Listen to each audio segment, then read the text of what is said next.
কিছু হোটেল থাকে সেখানে শুধু মানুষ থাকতে যায়, আর কিছু হোটেল আছে যেখানে মানুষ যায় কিন্তু আর আগের মতো ফিরে আসে না। চেন্নাইয়ে এক বিলাসবহুল হোটেলে এক সুখী পরিবার শুধুমাত্র কয়েকদিন থাকার জন্য সেখানে উঠেছিল, কিন্তু সেই দিনের পর থেকে আর তাদের জীবন আগের মতো থাকেনি। Room number 306। এটা কোনো সাধারণ রুম নয়, এটা এমন একটা জায়গা যেখানে অতীতের ঘটনা এখনো বেঁচে আছে। এই গল্পে আপনারা দেখবেন কিভাবে একটা ছোট্ট মেয়ে ধীরে ধীরে বদলে যায়, হোটেলের ভিতরে সেই অজানা রহস্য আর সেই ভয়ঙ্কর সত্য যা কেউ বিশ্বাস করতে চায় না। সাবধান, এই গল্পটা দুর্বল হৃদয়ের মানুষের জন্য নয়। গল্পটি শেষ অবধি দেখুন, শেষে আপনাকে অবাক করে দিবে। আর বলবো, ভিডিওটা যদি তোমাদের ভালো লাগে লাইক, কমেন্ট, শেয়ার, সাবস্ক্রাইব করতে ভুলো না যেন। তাহলে চলো আজকের গল্পে ফিরে আসা যাক।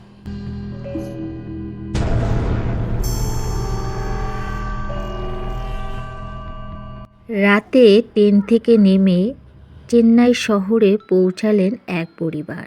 বাবা সৌমেন, মা মিতা, তাদের 8 বছরের মেয়ে তিথি।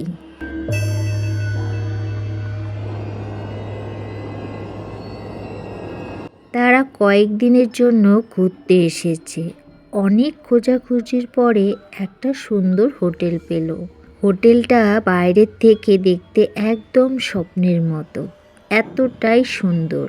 রিসেপশনে এক ভদ্রলোক দাঁড়িয়ে আছে। সে অদ্ভুতভাবে হাসছিল। সে বলল, ওয়েলকাম স্যার, আপনার জন্য একটা ফ্যামিলি রুম খালি আছে। মিতা শুনে ভীষণ খুশি হলো। সে বলল, আমরা ওটাই নিব। লোকটি চাবি দিল, রুম নাম্বার 306। চাবি দেওয়ার সময় লোকটা ধীরে ধীরে বলল, রাতে দরজা খুলবেন না।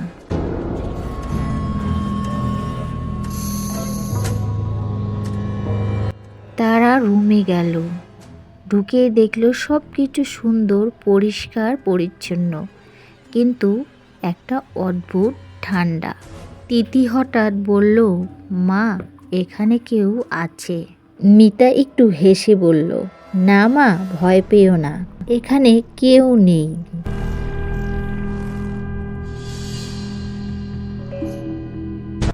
রাত 12টা, সবাই ঘুমিয়ে পড়েছে।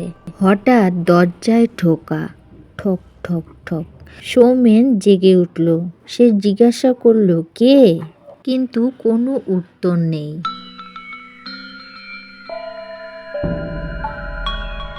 তিথি হঠাৎ উঠে বলল, বাবা, বাবা, দরজা খুলো না, ওটা মানুষ না। সৌমেন অবাক হয়ে তাকালো। সে দরজা না খুলে ফিরে এলো, কিন্তু ঠোকা বন্ধ হলো না।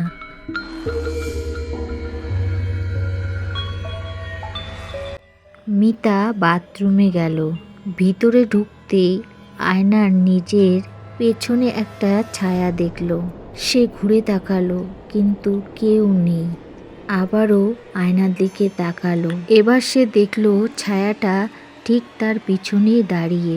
সে ভয় পেয়ে চিৎকার করে বেরিয়ে এলো।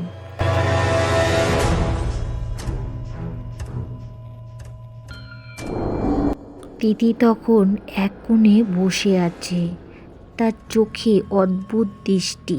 সে বলল, ওরা আমাদের দেখে ফেলেছে।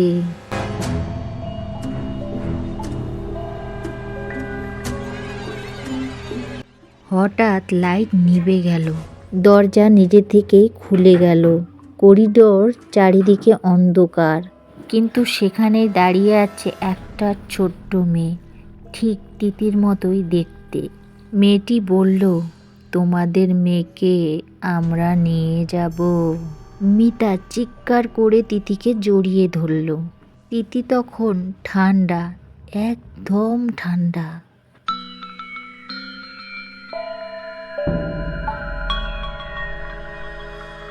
সৌমেন লক্ষ্য করল তিথির কণ্ঠের স্বর বদলে গেছে। সে অন্যভাবে কথা বলছে। তিথি হেসে বলল, আমি তিথি না।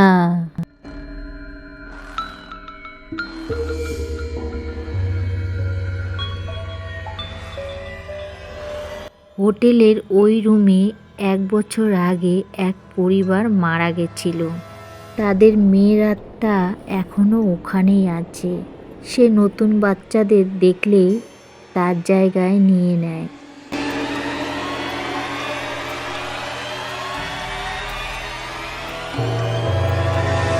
সৌমেন আর মিতা ভীষণ ভয় পেয়ে গেল। তারা তিথিকে নিয়ে পালাতে চাইল, কিন্তু দরজা বন্ধ। দরজাও খুলছে না, করিডর বারবার বদলে যাচ্ছে।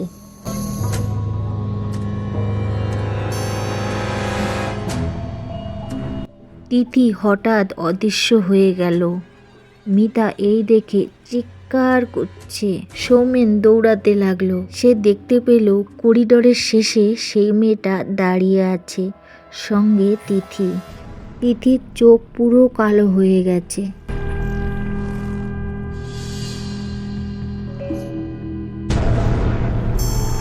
পরের দিন সকালে হোটেলের স্টাফ দরজা খুলল। স্টাফ দেখল শুধু সৌমেন আর মিতা। তারা দুজনেই চুপ করে বসে আছে।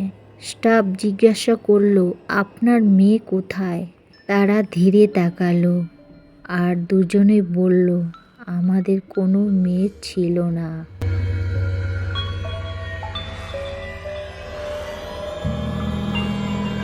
এখনো রাতে করিডোরে দেখা যায় দুটো মেয়ে খেলছে, একটা পুরনো আর একটা নতুন। আমরা এই গল্পতে জানতে পারলাম যে সব হোটেল নিরাপদ নয়। কিছু কিছু হোটেল আমাদের পরিবার ভেঙে দেয়। তো বন্ধুরা, আজকের গল্পটা কেমন লাগলো অবশ্যই কমেন্ট করে জানাবে। ভালো লাগলে আমার চ্যানেলটাকে সাবস্ক্রাইব করে দিয়ে পাশে থাকার অনুরোধ রইল। আর যে সকল বন্ধুরা এই কাজটা করে রেখেছো তাদের জানাই অনেক ধন্যবাদ। আজকের মতো বিদায় নিচ্ছি। আবারও দেখা হবে নেক্সট গল্পতে। ততক্ষণ পর্যন্ত সবাইকে টাটা, বাই বাই।